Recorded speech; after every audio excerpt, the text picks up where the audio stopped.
You wake up and think like, how did we get here again? After last year, I said I was going to do the holidays different this year, and here we are. I'm mentally and physically exhausted, and my pants are too tight.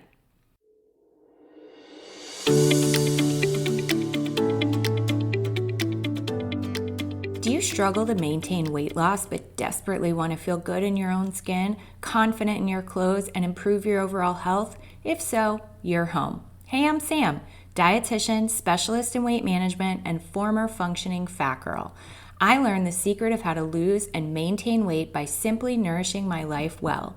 If you're ready for the sustainable nutrition strategies, consistent habits, and freedom from a self-sabotaging mindset, grab your water bottle and let's go. Friends, are you stuck? You need a lifestyle audit. I'm so happy to offer a 1-hour one-on-one coaching session that I call the Winning at Weight Loss Breakthrough Session. During this session, I audit all the different aspects of your day-to-day lifestyle and intake. I compare that with your goal and what you tell me is the main problem you're facing with your health journey, and I coach you on the most simple, realistic thing you can implement immediately to finally break through and start making progress towards lasting weight loss.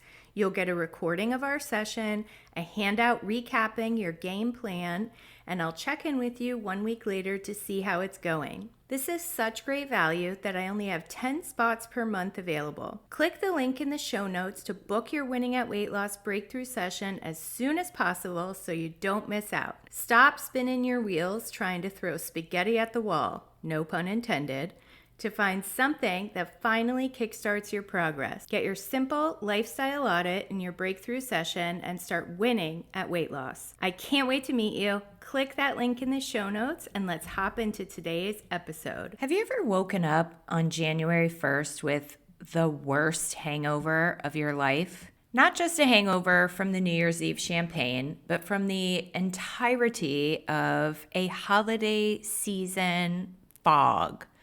The stress of events, parties, gifts, food, travel, and all around constant holiday hustle and bustle. You wake up and think like, how did we get here again? After last year, I said I was going to do the holidays different this year, and here we are. I'm mentally and physically exhausted, and my pants are too tight. Does that sound familiar? Can you relate? And then what do? We panic, jump on whatever silly fad diet that was never realistic for us to sustain to begin with. And by January 19th, we say the heck with it, and the roller coaster continues. Also, if you're thinking January 19th is an oddly specific date, it's because that is widely recognized as the date most people end up throwing in the towel on their New Year's resolutions. If this all sounds too familiar, my friends, I want to remind you that if we keep doing the same things, we're going to keep getting the same results. 4 years ago, I woke up on January 1st with that very same hangover for the last time. I had a massive headache and was drowning in the shame of entering a new year still on the same BS. I didn't feel good. I wanted to wake up on January 1st feeling grateful and proud of the previous year and super excited for all God had in store for me in the new year. So I did something different. In fact, I did a lot of things different that year. On that January 9th, I drank alcohol for the last time. In February, I got baptized, and in March, I started my own business. Talk about change. But since then, I've made it a point to spend New Year's Eve counting my blessings, stating my intentions for the new year, getting a good night's sleep, and waking up with a clear head and eager anticipation. I want that for you, my friend. So over these next several episodes, we'll be navigating the holiday season together without giving up on our goals. Today, specifically, I want to help you set yourself up for success by entering into this season with a game plan. We need to set our intentions for the season because when we roll into it with no plan in place, no real work actually gets done. I believe planning is such an important tool because I believe in the sentiment, if we fail to plan, we plan to fail. But on the flip side of that, we also have to be flexible and give grace because we're human. Nobody is perfect and things don't always pan out as we plan them. Am I right or am I right? Okay, let's get down to business. First things first, if you have any leftover Halloween candy in your house, for the love of God, get rid of it. We want to tackle each holiday on its own, not have them just kind of bleed into each other because that's where we run into trouble. Halloween is over. You had your fill. So any lingering remnants of it, give it away, throw it away, whatever you need to do with it, get rid of it. We've got bigger fish, turkey, to fry now. I'll wait here while you go do that. Go. Okay, now that the candy's gone, let's think about these next 6 to 7 weeks and set our 2025 holiday intentions. We start with determining the main outcome. What is your goal? Do you want to continue to lose weight, or do you want to just make it through without gaining any weight? Be realistic. It is 100% possible to lose weight during the holiday season. However, it's not at all realistic to go completely off the rails and still lose weight. You know you. If you're like, I've had an entire lifetime of going off the rails, I'm good, I'm ready, and I'm committing to staying disciplined with my current healthy lifestyle, then awesome, go for it. But if you're like me and wait all year for your mom's chestnut stuffing and want to enjoy your holiday food traditions without going off the rails and heading into the new year a pant size bigger, then that's great too. Either way, it can be done. But you want to decide in advance which outcome you want it to be and set the intention and commitment in writing. This may sound silly to you, but I believe writing a letter to yourself can be an incredibly powerful tool. You see, part of the reason why many of us struggle to stick to a change in lifestyle is because we've been on this dang weight roller coaster for so long, we've lost trust within ourselves. So a big part of the journey, and what I try to encourage my clients to do, is rebuild that broken trust. Taking pen to paper. If it is easier or more impactful to you, you can type an email to yourself and then save it in a folder that you can go to. But taking pen to paper, for me, there's nothing like it. So if you write a letter to yourself that you'll keep on you, or like I said, you can save in your emails, tell yourself what your intention is for this holiday season, and more importantly, why is that your intention? Why? Why do you want to forego the usual holiday treats this year and stay committed to your weight loss? Or why is it important to you to enjoy the holiday food traditions? There is no right or wrong answer. It's what will bring you the most peace when you head into the new year, and the most joy, because remember, we still can find joy in food. Give yourself permission to choose how you want to handle it.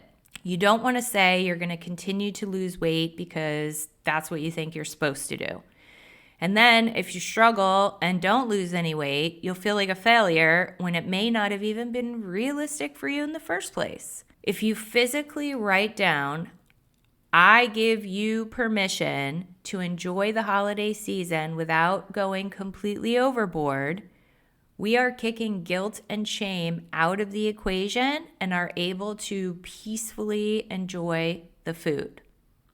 So you would say, I give you permission. Does that make sense?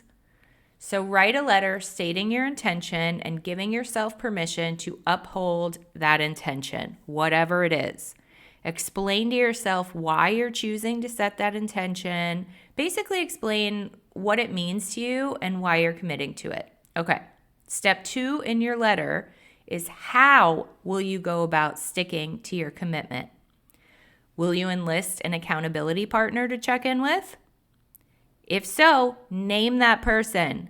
Name that person and confirm with them exactly how often you're going to check in and what exactly you're going to share with them. So, will you track your intake and share that with them? Will you make it a goal to not eat out more than 2 times a week?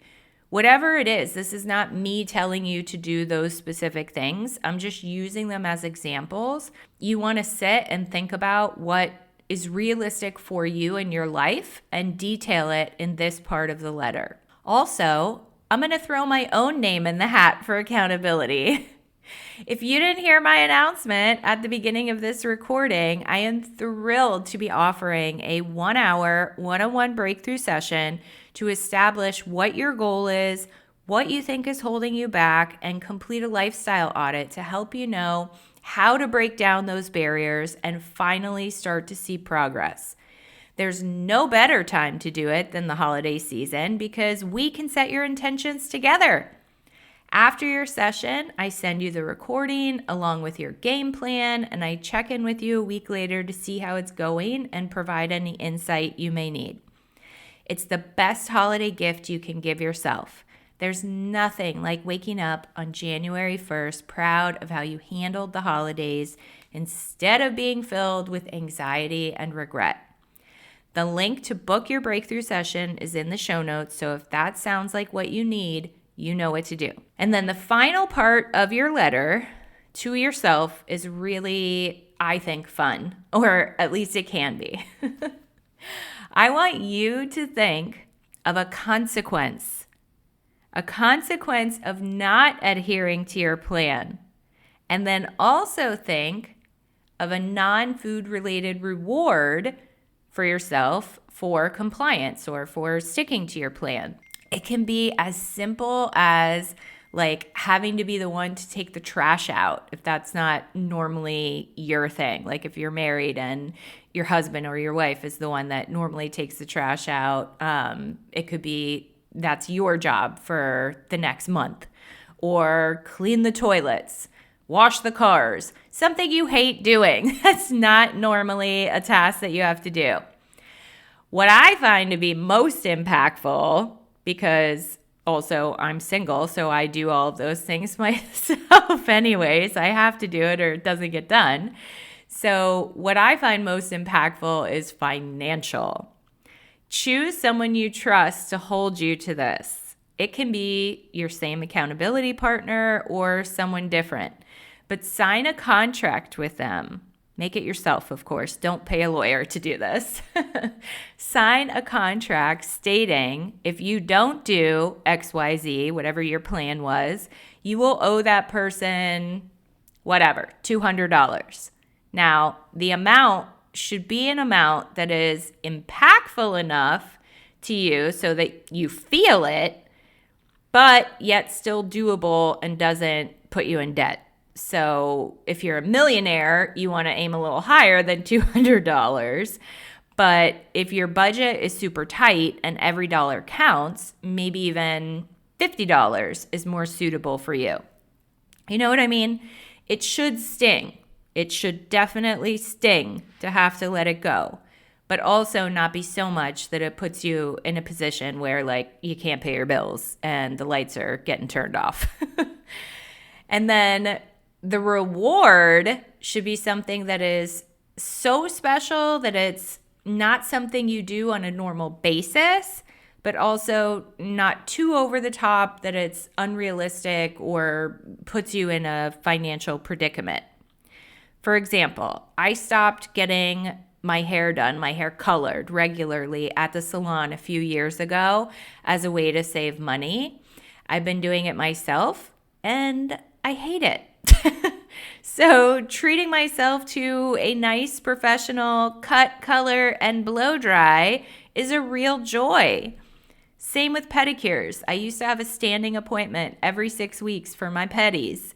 but I started doing it myself a while back, and going to get a professional pedicure and sit in that incredible massage chair would be pure magic and incredibly motivating to me, but wouldn't leave me in financial ruin.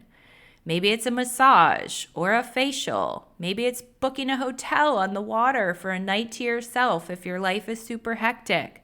Come up with something that sounds amazing that you don't normally get to do on a regular basis, but won't stress you out or break the bank to do so. Close your letter out with some kind and encouraging words to yourself. Be your own cheerleader. Pretend you're talking to your best friend, your daughter, your mom, whoever you know you'd be like really hyping up. Think of a time where you were proud of something you accomplished in the past and use that to show yourself the proof that you can stick to your goals. Tell yourself, you've got this, because my friend, you've got this.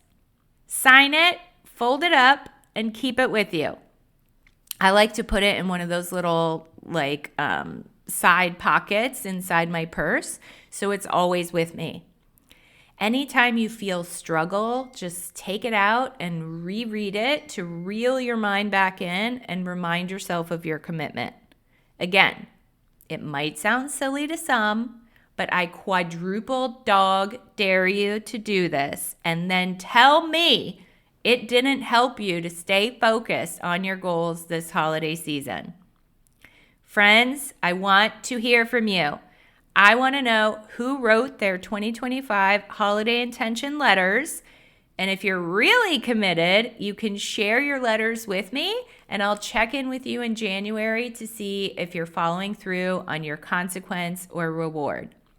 And don't forget to book your breakthrough session if you want me to coach you through your holiday intentions.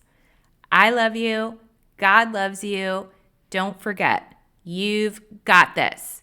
Next episode, we'll get into some of my best tips for managing the Thanksgiving holiday.